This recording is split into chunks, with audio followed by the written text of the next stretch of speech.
पाकिस्तान में real estate सिर्फ पत्थर ईंट का काम नहीं है।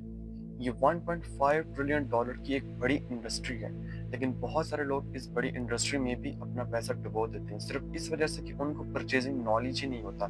दैट्स वाई इस बड़ी इंडस्ट्री में बहुत सारे चांसेस होने के बावजूद वो अपना पैसा डुबो देते हैं। Welcome to the series of learning real estate from 0 to 100। बहुत सारे अच्छे लोगों का, बहुत सारे नॉलेज वाले लोगों का भी पैसा डूबने की वजह से कि उनको फर्द और फाइल का फ़र्क ही पता नहीं होता कि फ़र्द और फाइल दोनों में फ़र्क क्या है। हम ये जो सीरीज स्टार्ट कर रहे हैं एक तरह का फ्री मुकम्मल कोर्स है जिसमें आप सीखेंगे how to purchase, how to sell and what are the terms of basic real estate of Pakistan. इस पूरी सीरीज में 5 लेवल होंगे। First level the foundation knowledge, second market dynamics, third legal and tax mastery, fourth investment strategies और fifth high level portfolio management. किसी भी कारोबार को करने से पहले आपको उसकी जुबान आनी चाहिए और रियल एस्टेट में फाउंडेशन यानी कि लेवल 1 की जो हमारी सीरीज है उसमें अगर हम बात करें इसके बेसिक टर्म्स की तो उसमें बेसिक टर्म्स इसकी कुछ आती हैं जिसमें फर्द, पोजेशन, फाइल, प्लॉट और प्लॉटिंग। इसके हवाले से हम बात करें, सबसे पहले बात कर लेते हैं फर्द के हवाले से। फर्द बेसिकली एक तरह से ज़मीन का बर्थ सर्टिफिकेट होता है जिससे पता चलता है कि ज़मीन का असल मालिक कौन है।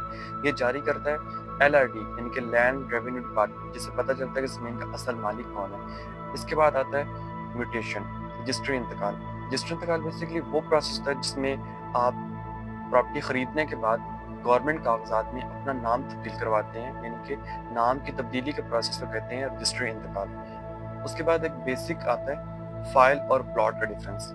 फाइल बेसिकली एक वो वादा होता है जो सोसाइटी आपको प्लॉट देने के लिए एक फाइल प्रोवाइड कर देती है, एक वादा प्रोवाइड करती है कि आपको प्लॉट दिया जाएगा, जिसमें लोकेशन और प्लॉट नंबर इशू नहीं किया जाता है, जो कि बहुत ज़्यादा रिस्की है। इसके अलावा होता है प्लॉट जो आपको अलॉट किया जाता है विद प्लॉट नंबर और विद लोकेशन। फाइल और प्लॉट में मेन डिफरेंस ये है कि फाइल में आपको प्लॉट नंबर इशू नहीं किया जाता, आपको लोकेशन नहीं बताई जाती, लेकिन प्लॉट जब आपको दिया जाता है किसी जगह पर तो प्लॉट नंबर और ज़मीन पर यानी कि लोकेशन आपको एग्जैक्ट गाइड कर दी जाती है। इसके अलावा होता है बैलेटिंग।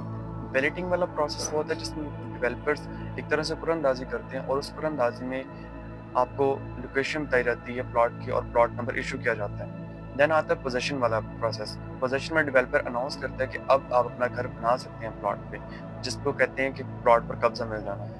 पाकिस्तान में रियल एस्टेट की ज़मीन कुछ ख़ास अदारों के गिर्द घूमती है जिस तरह के KDA, LDA, RDA, CDA। CDA से मुराद Capital Development Authority, KDA Karachi Development Authority, RDA Rawalpindi Development Authority और LDA लाहौर डेवलपमेंट अथॉरिटी। और अगर आपको नहीं पता है कि आपकी ज़मीन किस अदारे के तहत आती है तो ये आपको जानना लाजमी है ताकि आप उसके वैलिडेशन, आपको उसके हवाले से मुकम्मल राइट्स पता चल सकें। इन अदारों के अलावा कुछ बड़े डेवलपर्स जैसे कि बहरिया टाउन और DHA जिनकी ट्रांसफ़र्स को ज़्यादा तेज़ और ज़्यादा महफूज समझा जाता है। इनके ट्रांसफ़र का प्रोसेस सरकारी ट्रांसफ़र से थोड़ा सा अलग होता है लेकिन ये ज़्यादा महफूज समझा जाता है। आज की फर्स्ट फाउंडेशन नॉलेज की वीडियो पोस्ट करने से पहले कुछ मेजरमेंट्स के हवाले से भी चेक कर लेते हैं। जैसे कि एक मरला में 225 या 272 स्क्वायर फीट होते हैं, लेकिन लाहौर इस्लामाबाद में नॉर्मली 225 स्क्वायर फीट के हिसाब से होता है। ये डिपेंड करता है सिटी टू सिटी। इसके अलावा एक कनाल 20 मरला होता है और 1 एकड़ में 8 कनाल। आज की फाउंडेशन वीडियो के लिए इतना ही। मिलते हैं नेक्स्ट वीडियो में। Subscribe and like. Thank you.